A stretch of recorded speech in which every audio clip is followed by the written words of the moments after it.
Okay, good evening, ladies. So tonight's topic is one definitely requested by you girls. We've done a little bit of, we've done a topic on cravings separately previously. So definitely reach out to me if you want the link to that one, and I'll show you where to head to get watching that one. And we've also done some, we have done some menstrual cycle impacts on training in the past as well. So again, another one you definitely need to go back and watch if you haven't seen already.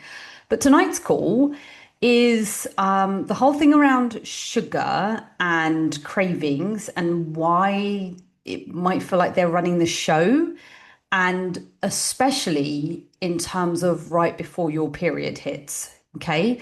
So, again, I just want us to kind of work through, and I'll be talking to you about how to work alongside your body instead of, trying to fight these things as well. Because I think it's really important, actually, that, again, this is why working with a female is really important.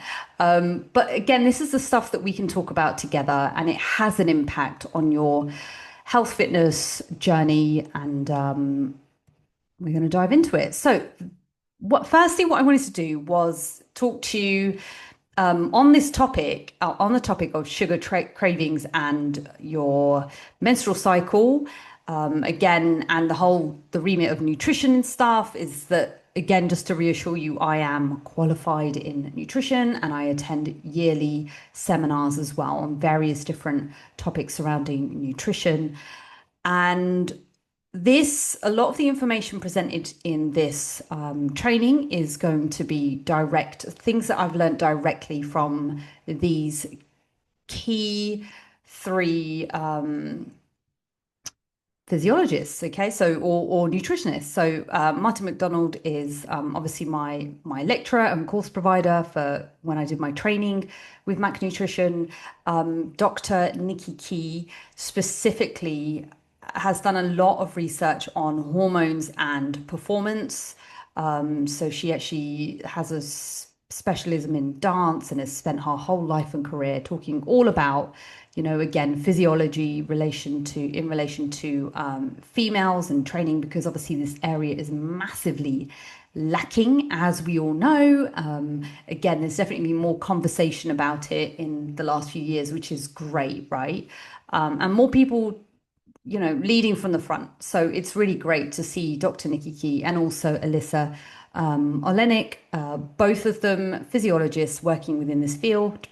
So Alyssa actually works, Dr. Alyssa works again on female physiology as well. So Dr. Alyssa is more on the menstrual cycle stuff, and when I went to the seminar, Dr. Nikki Key was definitely talking more about the hormones and sort of further along in life as well when it comes to things like and perimenopause and menopause itself. Okay, so firstly, I just want to create some reassurance here that, and again, this stuff might be stuff that you kind of think, well, this is things that and maybe it might feel a little bit more empowering knowing that the way that you feel is you're not, going crazy or anything, but cravings before your period aren't actually about willpower. It's actual physiology. There's a reason behind it. And cravings before your period are completely normal. Okay. None of this relates to a lack of discipline.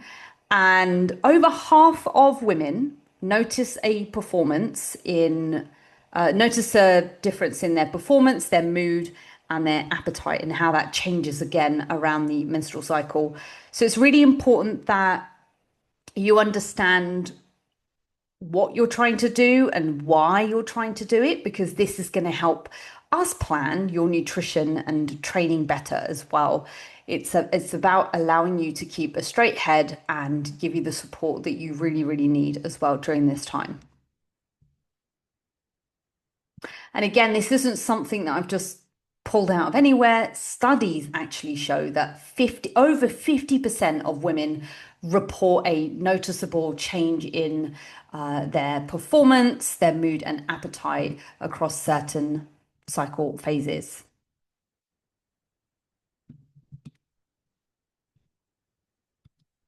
Okay.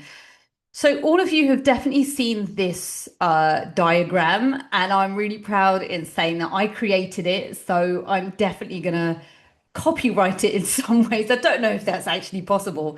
Can you even do that? But just the drawing, it took me absolutely ages to really get those phases in because I think it's really important to, again, this is a general 28-day cycle that I've shown, but it's a really good idea to understand how this phase how these phases work and almost like separating them as well into you've got the early follicular, your late follicular, your early luteal, you've got mid luteal, and then you've got late luteal, and these are really really important phases for you to kind of understand. So you have this every week within your check-in, especially if you are of menstruating age.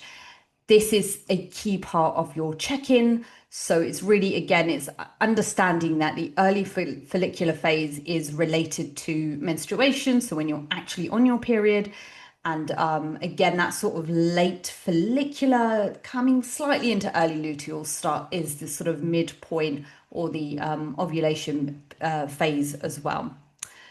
So yeah, and again, just sort of coming into why this is so important, this just diagram as well, because when we think about our menstrual cycle, it's not again just to relate it to, oh, my period's here, and it's not just about that itself. There's hormonal and very key hormonal fluctuations occurring across the month that are going to affect your appetite, your energy, your training performance, and even how you perceive yourself. So, yeah. And again, like things like, water, when I say this and I say to you, things like water retention, it's actually very, very common in certain phases, and it's not related to fat gain, it's actual fluid.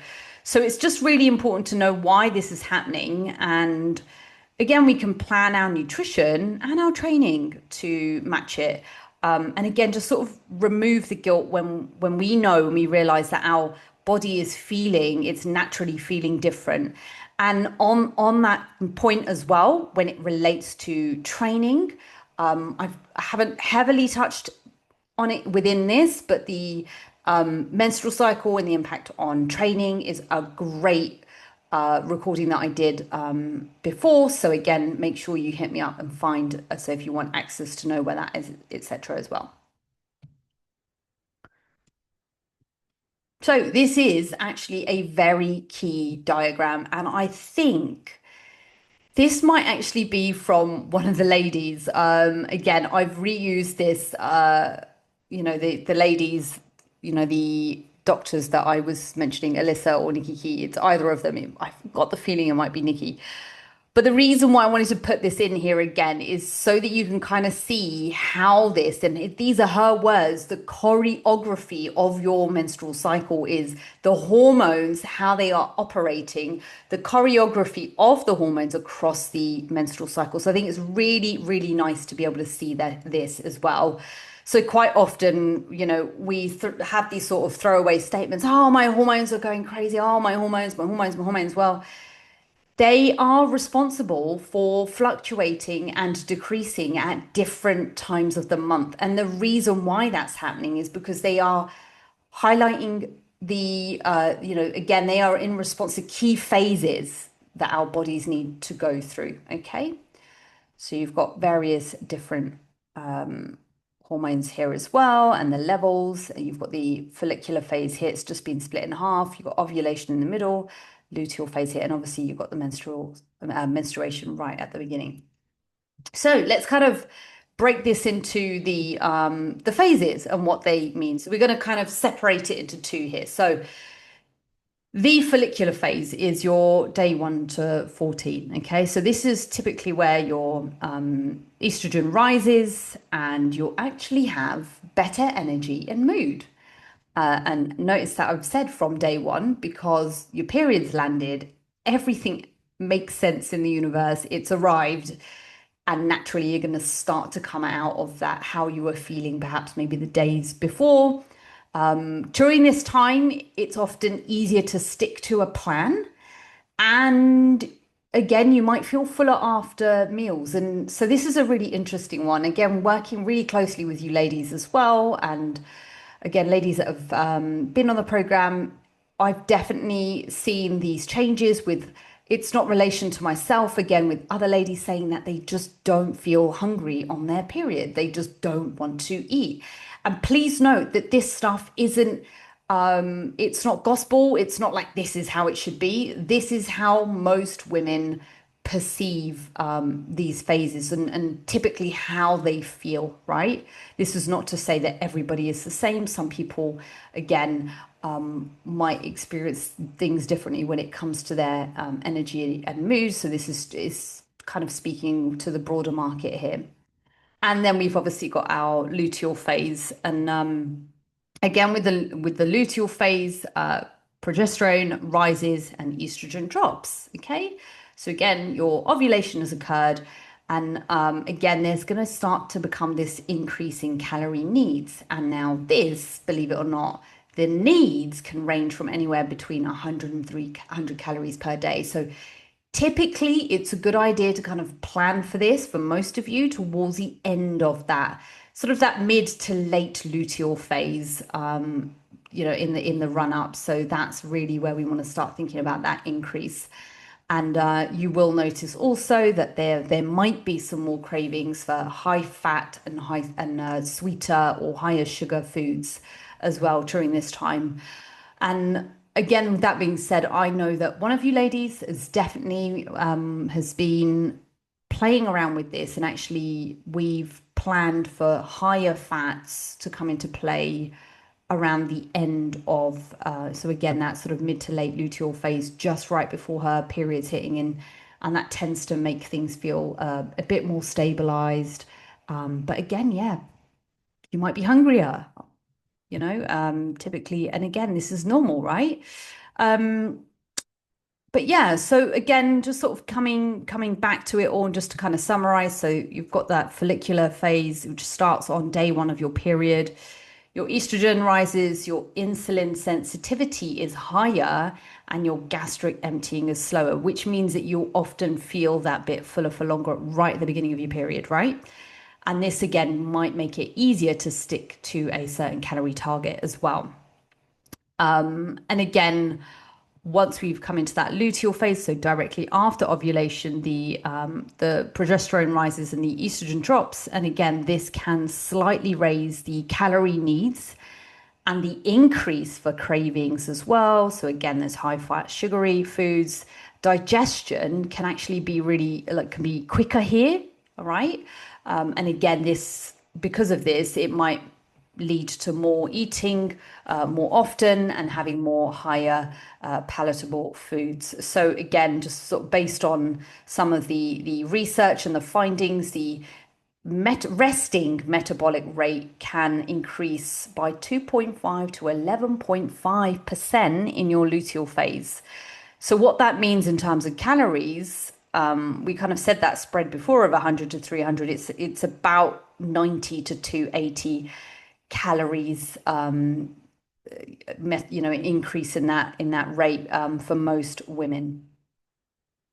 If I'm losing you, just get me to slow down and just let me know in the Zoom chat. Otherwise, just carry on and we'll save those questions for the end for sure.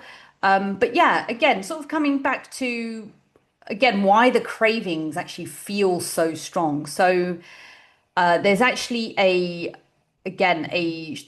blood sugar dip that occurs faster within the luteal phase. So again, just to kind of say what this means is that because there's lower insulin sensitivity in that luteal phase, it means, blood sugar, it can dip faster after any sort of carb heavy meals. Again, this might be the reason why you are craving more quick energy foods as well. Your body is burning slightly more calories. Again, that's naturally going to increase your appetite. So it's also important to note that. What's the hormone responsible for increasing your appetite? It's ghrelin, that gremlin, right? Serotonin. So this is the one that helps. This is your feel good brain chemical. This tends to drop around this time. And again, Because of this, carbs can temporarily sort of boost it as well, because again, they feel more comforting, right? And then when you've got poor sleep in this phase, this can again amplify your cravings and you can feel that bit louder. And yeah, this is also a phase where emotional eating kind of peaks. And if you start to try and combat it by restricting certain foods, maybe some of these foods in this sort of late luteal phase were not bothering you earlier on in the month. But again, it can, if you're sort of continuing to restrict, they can start to make your cravings feel worse. Especially if any of these are kind of meeting an emotional or comfort need as well. Taking it back to the research. So I've already said this. So again, more the preference again for sweet, salty, fatty foods. And again, appetite's increasing. Chocolate is actually top of the list when it comes to cravings. So again, this is based on the research as well. So I believe it was like a reporting type of study that was done across the board for for women to kind of report how they felt during these different phases. And yeah, it was actually classed as irreplaceable. So that means nothing else is really going to satisfy you when you really need it. Okay. So again, this might be if you're over restricting, you're only going to bounce back and want it more, right? So it's better to be inclusive for sure. But yeah, again, if you, and this is the thing, we are on sort of, most of you are on sort of a fat loss journey. So again, any massive aggressive dieting can or strong cutting of carbs again, they're only going to trigger those cravings. They're going to make them sound louder and stronger. And yeah, just something to sort of bear in mind. This is why it's really important for us to know and understand the why.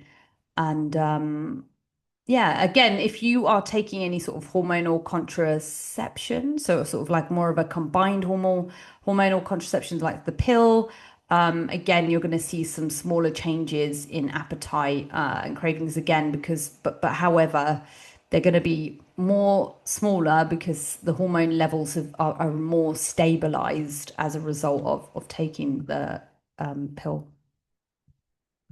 Okay. So again, how's this going to affect us if we are working in a deficit? So again, when you're in that luteal phase, because of the increased appetite and the cravings, you've got that risk of overeating. So again, this is where if you don't make any adjustments, your progress can stall.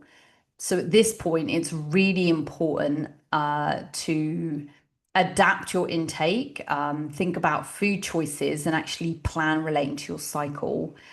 So if you're trying to keep your calories massively identical over the course of the month, there might not be any accounting for those natural changes. Now, again, this is obviously something that we discuss together. There is often this sort of, again, because of lifestyle, there'll be things that we need to manage like social events, again, birthdays, weddings, work things. So there's always things to kind of manage as well.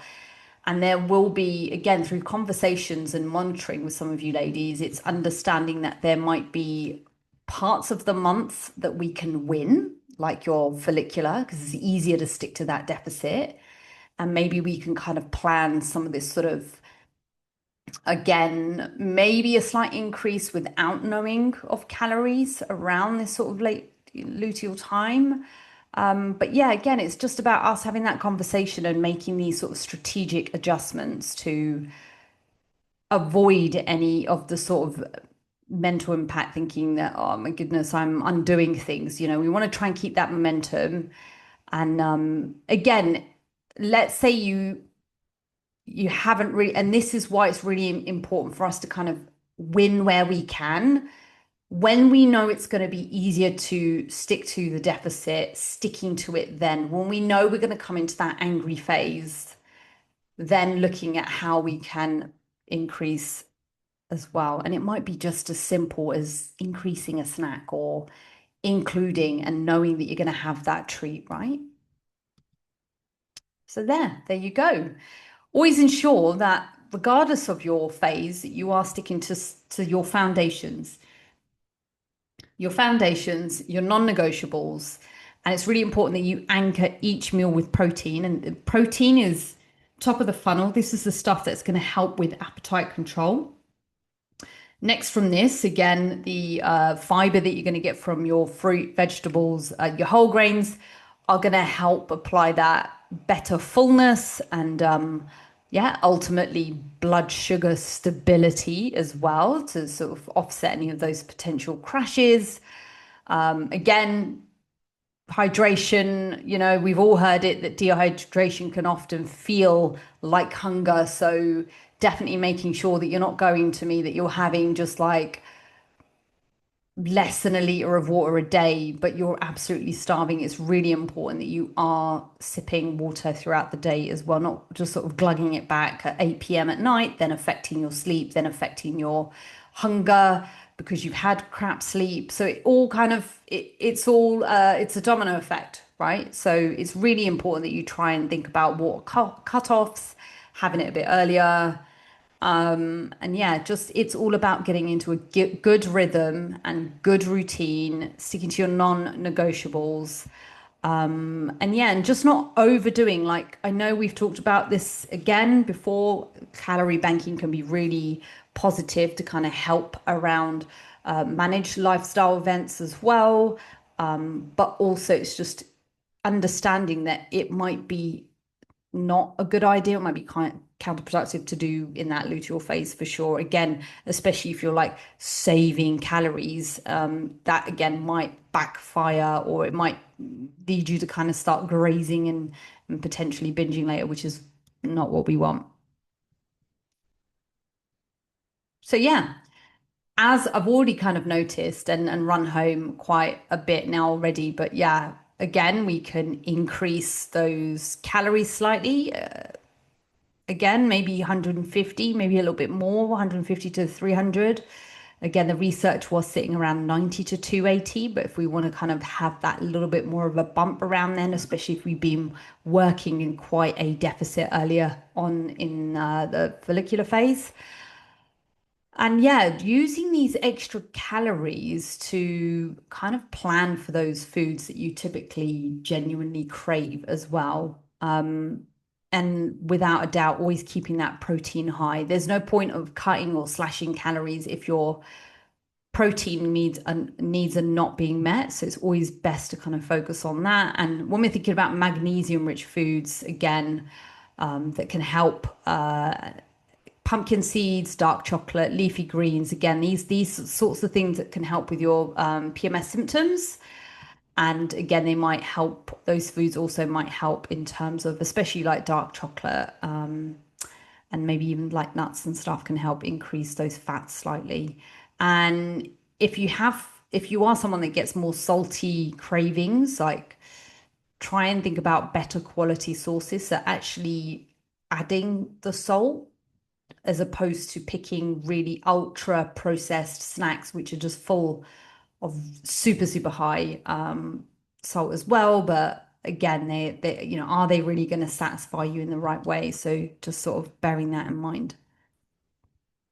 And the follicular phase, again, as we've said, this point you can actually train harder as well because you might have some more energy off the back of after you come out of have your period as well, maybe after day one potentially. Again, it just depends on what your symptoms are like when it comes to PMS, etc. Again, if you experience cramping, however, I will talk about some of those training considerations as well. But yes, actually a good time, contrary to what you might previously believe, but a good time to train harder. Again, maybe even having larger meals as opposed to any sort of picky meals as well. So maybe you can opt for this might be a good time to kind of do some delayed starts to your meals. Maybe, again, I know one of the girls has been, just because she knows she trains in the evening, she's actually been adjusting her meals where she has her first meal slightly delayed. You could call it a version of intermittent fasting in some ways, but it's a period of fasting in the morning to kind of works easier for her. She's, and again, this is what I advise as well. It's really important, and she has as well ensured that that first meal of the day is larger, it ticks the box, it's satisfying, and it's pre-planned. Okay, really important to really pre-plan these things, know what you're going to have as that first meal, especially if you are working on a fasting protocol. And yeah, also just don't be stupid and go, right, I'm going to eat ridiculously low calories, because if you decide to go, yeah, I'm going to go and have 1,200 calories, just because you think, oh, I can really push this out, like it's going to backfire. And this is the thing, this is about creating balance. So it's really those small shifts that are going to help. We don't want you in this point where you're starving on one end of the month, and then the other end of the month you're binging or absolutely, eating in a surplus. Because calories, again, you've probably heard me say this, but calories don't just matter daily or weekly, they actually matter over the course of the months as well. When you are working within this sort of fat loss phase, we're not looking at just week on week. We are actually looking at the broader way, or the broader weeks and months across the board as well, ensuring that you are actually truly in that deficit, if that's what we're trying to create that shift for you. And yeah, this might be a point where, your fat, maybe we start to drop it slightly just so that you can allow some more carbs to help. And the carbs, what the carbs going to help if it's a good time for training and training harder, and you are in a deficit, actually having more carbs, because that's going to allow you to work out and improve your performance. Okay, so coming to the sort of PMS symptoms itself. So again, exercise is actually related to helping reduce PMS symptoms. And it's not to say that you've suddenly got to go and do a high rocks on the first day of your period, but it could just be as simple as ensuring that you're moving, so doing a mini mobility session. Again, if you do feel pain and you are affected by it in a negative way, and it has an impact on how you feel and everything, just working on some mobility drills, getting out and walking, increasing your step game around this time as well, that can really help. Again, here, research that caffeine as well can help with that sort of early follicular strength dip as well. So using caffeine as a good tool to kind of get you through sessions as well, especially if it's something you can tolerate. Bearing in mind that you want to make sure it's not affecting your sleep, and you have it earlier on in the day if you are blessed to be able to work out earlier on in the day. But yeah, so just train again. These are considerations, and it's really important to train by how you feel personally. Every cycle is not always going to be the same. Every person, every woman is not going to be the same. But going by the research and the recommendations, that movement is always going to be beneficial of some sort. And actually, you know what? Anecdotally, I have always found that my strength dip, literally, it will happen day one of my period. Sorry, strength increase literally happens day one for me. It's bizarre. Everyone is so different. Like I say, the research points to most people being sort of energy dips, but I tend to get these, it's really weird. I get these like surges in energy, and then it drops after again. So we're all so different, and it's amazing. So yeah, okay. So this is where journals can be really helpful. So again, you can utilize the food journal area within the app. And I think it would be a really good option for us to kind of start doing some self-reflection or reporting in terms of how you're feeling around these different times. Like, yes, the menstrual cycle portion of your check-in is really good to kind of report, but I think it might also be worth reporting some daily patterns as well if you notice anything.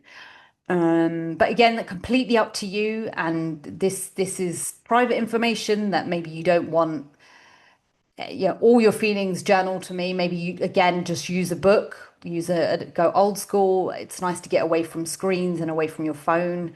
So maybe you actually just, notepad and pen and actually just reporting, and then maybe looking at those feelings and thoughts and reporting on those as a summary when you do your menstrual cycle check-in portion as well. But yeah, if you know that you've got higher craving days approaching, make sure you plan ahead. Pop those treats in advance. So in the summer, what might that look like for you? It might be, an ice cream or ice lolly or one of those moon balls things, those mochi ice cream balls. Or again, it might be, oh, I love cold chocolate in the fridge, making sure you've got some like nice squares, portioning those as well, making sure that you understand that this amount of chocolate is going to last for these days, and knowing that again, if there's 6 or 8 squares in a packet, that you're going to allocate those 2 different days. And it's really interesting because people often fear chocolate, but actually, depending on the type of chocolate bar that you use, for example, and I'm actually going to just search this right now, even when it comes to something like, you know, Lindt chocolate, I'm pretty sure a Lindt chocolate square is, let's say for a dark Lindt, a square.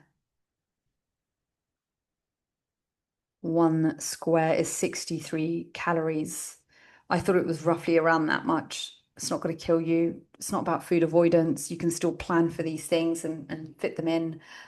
Even if you're just going for a standard small chocolate bar, again, they can range from maybe 100 to 200 calories. That might be something that you decide to pop in. Again, you don't have to have it, but it might be something that even mentally knowing that it's included, or it might help you manage things better in terms of your mindset around that. But yeah, just the broader spectrum of things, the bigger picture. Your body is doing what it's meant to do. Okay. It's really cool to kind of understand, know the patterns, create some control around them, loose control, should I say. Again, that's going to help with less guilt. So understanding your cycle, you can take control instead of feeling like you're at its mercy. And the goal is never perfection. It's just being consistent and flexible so that we can plan these months better. Okay, so it's that consistent approach, and that's what's going to help us get those easier results. But yeah, action plan, track your cycle, use a little notepad or a journal, note down how you're feeling with your hunger and your cravings. Again, adjust the food choices, planning across different phases. Again, we can have this conversation together, keeping protein, steps, and hydration consistent and as your non-negotiables. Again, planning your treats instead of sort of reacting to cravings. I thought this was a really empowering statement as well. And then using your training to support your mood and your symptoms. So another really cool thing that you may have heard me mention before is RPE scales, so rate of perceived exertion. Again, what that means is, let's say 0 is nothing and 10 is absolute. Tops 10, you know, it's kind of sitting around intensity levels. So if we're thinking about your training, maybe you feel more like 70, 80%. You know, if I'm honest, you can't go 100% all the time, but it's understanding intensity and making it manageable as well. Maybe, again, depending on how you feel at different times of your menstrual cycle. I know for me recently, I actually still committed to training, but I reduced my training by, I kept to like a 50% RPE scale. And might think, oh, what's the point? Well, actually, it's the mental connection of still training, and it's also ensuring that I'm still engaging in physical movement in some way as well. So it's not always hard and fast all the time. But ladies, thank you so much for joining me on this training today. So that it's been all about, again, sugar cravings in your periods. Again, all these different topics that we run over. We can go into more detail. We can create different angles on them. It's brilliant. So all these different conversations as well. So yeah, okay, so that's all for now. Again, if you didn't watch this live and you're watching back, definitely drop a comment in the WhatsApp group or the community, or maybe you stumbled across the audio version of this training.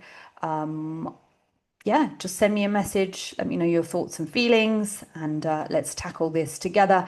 Our next session will be on some live tracking and working on some tips on how to make tracking easier. I absolutely love doing the live tracking stuff.